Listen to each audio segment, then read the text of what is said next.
Capítulo 822, Caçada ao Homem. Fei sabia por que Buckingham estava ansioso. Qualquer um que fizesse atos heróicos se sentiria assim quando fossem caluniados e pintados como traidores dos humanos.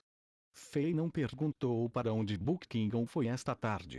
Ficou claro que esse nobre de alto nível do Império Lyon queria entrar em contato com as redes de inteligência imperial para transmitir informações críticas.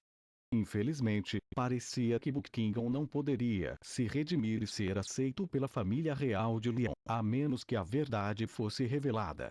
Alexander, você revelou o seu poder hoje. Buckingham suprimiu a ansiedade que estava sentindo e reclamou. Você já deveria saber sobre as mentiras descaradas que D'Alessandro contou, e nós dois fomos enquadrados, tornando-nos inimigos de todos os humanos no continente. No momento, nossa principal prioridade deve estar tentando divulgar a verdade.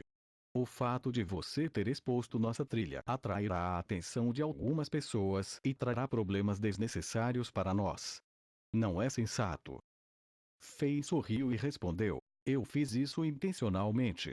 Ao nos expor um pouco, talvez algumas pessoas fiquem nervosas e tentem fazer alguma coisa. Quando eles se moverem, teremos uma excelente oportunidade de atacar. Buckingham ficou boquiaberto, e de repente sentiu que o rei de Chambord estava fazendo sentido aqui. Como a situação já era assim, mover-se na escuridão não seria útil, a menos que eles pudessem de alguma forma forçar D'Alessandro a dizer a verdade. No entanto, isso era claramente impossível. Talvez, uma vez que D'Alessandro descobrisse que eles ainda estavam vivos, ele entraria em pânico e faria alguma coisa. Nessa situação, eles poderiam encontrar uma boa oportunidade e mudar tudo. Como o discípulo número 2 do Santo Marcial Continental, D'Alessandro tinha um status alto e muito poder.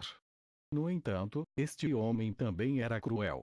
Se ele soubesse que eles não morreram no fundo do mar, ele planejaria assassinatos para matá-los e enterraria todas as evidências.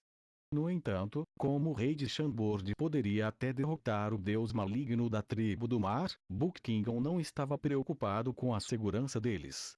De repente, ele pensou em algo e perguntou com curiosidade: ouvi falar do que aconteceu na Cauldron Casting Shop. Por que a confusão? Essa loja de armas pertence a você. Feia sentiu e não tentou esconder. Muitas empresas estavam operando sob o escritório de cartas, e a Cauldron Casting Shop era apenas uma delas.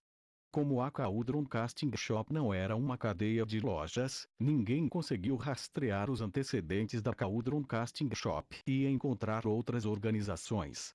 Além disso, depois de testemunhar a batalha no fundo do mar, a visão de mundo e as crenças de Buckingham mudaram. Sua visão não estava focada apenas no conflito entre os dois impérios, e ele não faria nada com a Cauldron Casting Shop. De fato, se ele pudesse se redimir e ganhar poder novamente, ele provavelmente cuidaria dessa pequena loja para fazer amizade com Fei ainda mais.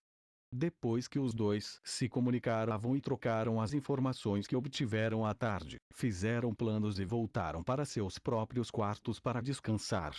No segundo dia, Fei e Buckingham não deixaram Talon imediatamente. Em vez disso, eles se disfarçaram ao ponto em que os outros não os reconheceram e perambularam pela cidade o dia inteiro. Eles só voltaram para o hotel e foram descansar após o jantar. Assim, Fei e Buckingham ficaram em Talon por 3 dias, e só saíram da cidade pelo portão principal na manhã do quarto dia, movendo-se em direção à capital de Lyon diretamente sem se disfarçar. De certa forma, revelar as mentiras de D'Alessandro e se redimir não eram mais as principais prioridades de Fei. Em vez disso, o rei queria encontrar o misterioso esqueleto de ouro e destruí-lo. Esse era o assunto mais urgente. Recentemente, muitos eventos significativos ocorreram e mostraram que o esqueleto de ouro tinha a capacidade de provocar problemas. Parecia que o esqueleto de ouro estava por trás da invasão de Zenith pelas tropas do 10 Impérios Unidos, bem como o despertar da tribo do mar e o renascimento de seu deus maligno. Fei tinha a sensação de que o esqueleto de ouro que ele libertou do altar mítico por acidente era uma chave maldita. Estava girando lentamente e abrindo a caixa de Pandora. Ele teve que encontrar essa chave antes que a caixa de Pandora fosse completamente aberta e destruí-la. Caso contrário, o continente Azeroth seria lavado com sangue e queimado pela guerra e pelo fogo. Portanto, Faye queria que Book Kingdom o ajudasse a encontrar o personagem misterioso que plantou aquele esqueleto sangrento no corpo desse nobre. Depois de deixar a cidade por um tempo, Faye sentiu que traços de energia estavam à espreita ao seu redor.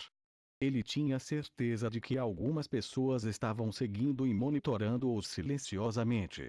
Enquanto viajavam para o sul, as pessoas na estrada diminuíram drasticamente em número. Faye e Book Kingdom se moveram rapidamente. Para evitar a tensão desnecessária, eles escolheram um caminho remoto e complicado nas montanhas. Quando a noite chegou, Faye e Book Kingdom apareceram na floresta Rolasblood, que era a maior floresta do território norte de Leon. Enquanto o luar prateado brilhava através das nuvens e das árvores, os dois decidiram descansar ao lado de um lago perto de uma montanha, e havia gelo e neve nesse lago. Antes que eles pudessem terminar o jantar, mais de uma dúzia de picos de energia apareceram ao redor deles e os cercaram. Aqui estão eles. 16 elites da classe Lua. Um investimento tão grande. E pessoas da Igreja Sagrada. Infelizmente, D'Alessandro não está aqui. Faye piscou para Book Kingdom. O que deveríamos fazer? Devemos matar todos eles.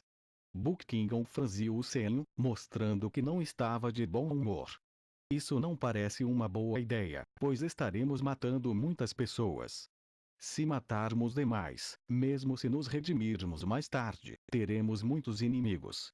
Além disso, essas pessoas foram enganadas e são almas pobres que estão sendo usadas por D'Alessandro. Claro! Não podemos matá-los. Faye levantou-se lentamente e sorriu brilhantemente. Estou planejando usá-los para lavar a sujeira em nossos nomes. Mesmo se eles não puderem fazer isso completamente, eles poderiam nos ajudar a estimular o Senhor D'Alessandro.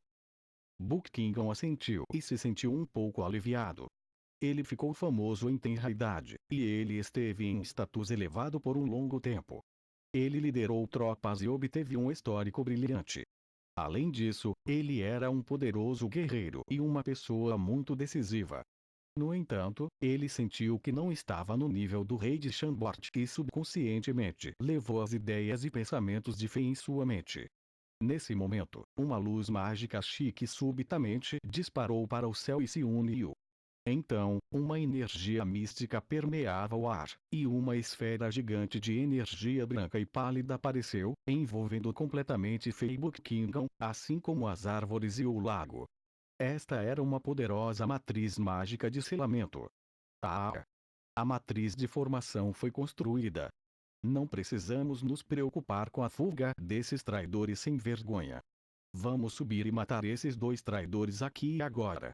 Os humanos terão dois membros menos desprezíveis. Quando uma série de risadas ousadas soou, uma figura vermelha saiu da floresta. Book Kingdom apertou os olhos e ponderou. Esse homem de vermelho era uma poderosa elite da classe da Lua. Ele estava pelo menos no reino da Meia-Lua. Agora, ele estava olhando para Faye e Book Kingdom como uma luz fria nos olhos. Ao mesmo tempo, muitas pessoas apareceram à sua volta no céu, na água, nas pedras e nas árvores. Essas elites da classe da Lua, que tinham aparência e roupas diferentes, apareceram e cercaram Faye e Book Kingdom com intenções assassinas intensas. Há muitos de vocês. Eu acho que algumas pessoas simplesmente não têm medo da morte. Vocês são apenas um bando de pobres almas que estão sendo usadas.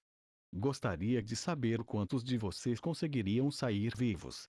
Faye riu enquanto olhava em volta calmamente. Seus olhares eram tão afiados quanto uma faca. Yuk! Bastardos vergonhosos! Como é que nós humanos temos dois insetos como você? Vocês não são os que conspiraram com a tribo do mar?